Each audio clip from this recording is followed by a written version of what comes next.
Hello everyone, it's Paul Tilley. Thanks for joining me here today. Today we're looking at section 1B, compound interest. Hello everyone, welcome back again. Last thing in this particular chapter deals with replacement streams. And what exactly is a replacement stream? Well, the basic concept is that you have one stream of payments. Say someone has agreed to pay X amount of money over a certain period of time. And what they want to do is they want to change that to another stream of money over another amount of time. So we're going to take one away and replace it with the other. So the thing is, if we're going to do that, in order to make it reasonable, then stream one, the value of that, the current value of stream one, has to be made equal to the current value of stream two. So if I owe you $100 that I'm going to pay over $10 a month for the next so often, we'll call that stream one. And then I come to you and say, no, what I'd rather do is pay two payments of, say, $50 odd each to you. The question is, how much exactly would I have to pay in that second stream to make it equivalent to the first stream that we had agreed to? So this happens quite a bit in the banking industry or in the payment industry, so we should be familiar with the basic concept. So that's what we're going to look at. Number 3 is kind of an all-inclusive one, not too easy, not too hard, but let's take a look at the basic concept that's going on here. First of all, 8.3 says, Patrice defaulted on payments of $1,000 due 1 year ago and $1,500 due 6 months ago. Small claims court ordered her to make 3 payments, $800 1 month from now, $900 4 months from now, and a third payment 7 months from now.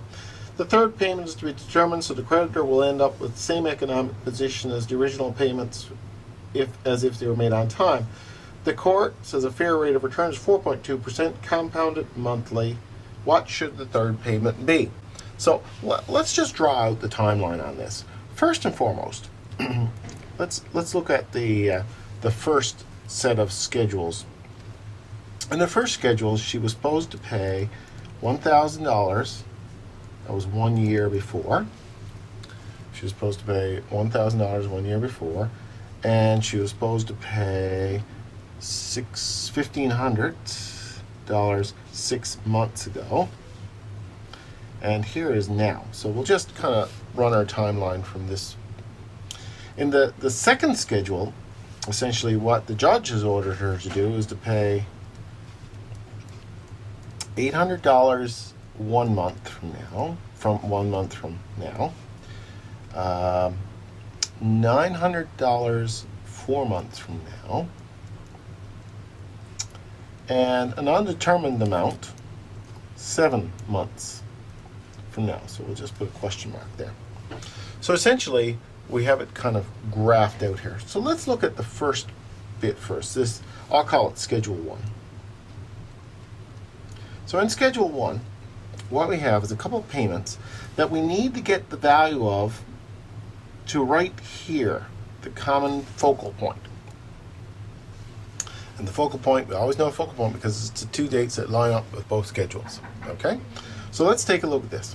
First of all, what we need to do is to calculate the future value of $1,000 that was supposed to be paid by a year ago. So in other words, we need to do if V equals PV 1 plus I to the n. I'll just close my door here. Okay, so with that situation, that's the basic formula. So what we do is we plug in the basic information now. So the present value was 1,000. 1 plus, and then we ask, well, what exactly is I? I is the rate of interest. So the rate of interest, we're told that the going rate is 4.2% annually, and that's compounded monthly. So what we need to do is take 4.2% and divide it by 12 to get us that monthly interest rate, which is 0.35% per month, which equates to 0.0035. So I equals 0.0035. 0.0035. And the n, the number of compounding periods, got to keep in mind now, every month is compounded. So 1 year ago would be 12 compounding periods. So that's how we get that basic setup there. We run the numbers on that, and we will get 1,042.82. So that's for the $1,000 1 year ago. Now let's take a look at the $1,500 6 months ago. Well, again, same setup. We're looking for future value, present value, 1 plus I over n. Let's see now. So the present value is $1,500. 1 plus I, and we know the I is 0.0035. And we ask how many compounding periods? 6 months to the year. Well, there's 6 months between here and here, so the compounding periods are 6. This then will work out to 1,531.78. So in terms of Schedule 1, we have 2 payments, and what we'll do is we'll take this value here and this value here, and we add them together to get the total value of Schedule 1. In other words, this is what she would have paid, the value of what she would have paid. And we got to find the amount that the judge is going to award that equates to that same money. So let's look on the second side of the equation. Let's look at the second schedule. So this is Schedule 2. Okay, so we have 3 things going on here. We have 800 pays in the first month, 900 in the fourth month, and a mystery amount that's in the 7th month. These would all be added together, and when they're added together, it has to equal this amount of money right here. It has to equal this amount right here. So let's do the first one first. So in this case, we're bringing back to get a present value. So the present value is future value over 1 plus I to the n. And in the first instance, we have $800 divided by 1 plus 0.0035. And we ask, again, how many periods we got? Well, it's 1 month, so it's 1 period. And that would come up to $797.21. So that's what that equates to in terms of the 800 is worth $797.21 on this focal point. Then we look at the present value equals fixed future value 1 plus I to the n. We do it now for this 900 amount. So 900, 1 plus 1, 0.0035. And we ask how many periods is that? That's 4 months from the focal point. So that's monthly payments. That's 4 payments. So you have to think about how many compounds, right? So that then equates, then when you run the numbers on that, that will be 887.57. Okay, so that's that second one. That means that the 900 taken back to that date, to the focal date, is only worth 887.57. Now we got this mystery bit, this third item here. So we're going to take the present value of a mystery amount. The future value is the mystery amount. 1 plus I to the n. So let's get 1 plus I. So 1 plus 0.0035. And the n, now, well, from the focal point to now, we have 7 compounds. So that's to the 7th. So what this is I'm just going to use a question mark here as opposed to a number.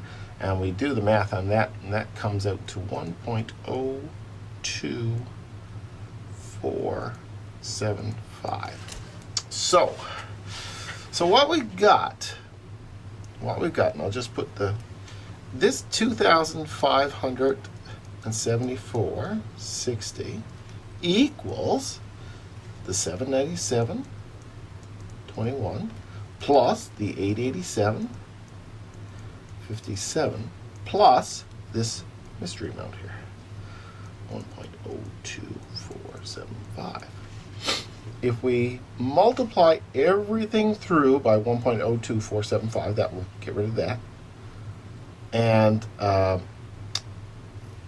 do the math on it, from that, that will come up to $911. So the mystery amount we can find for the mystery amount is $911.85.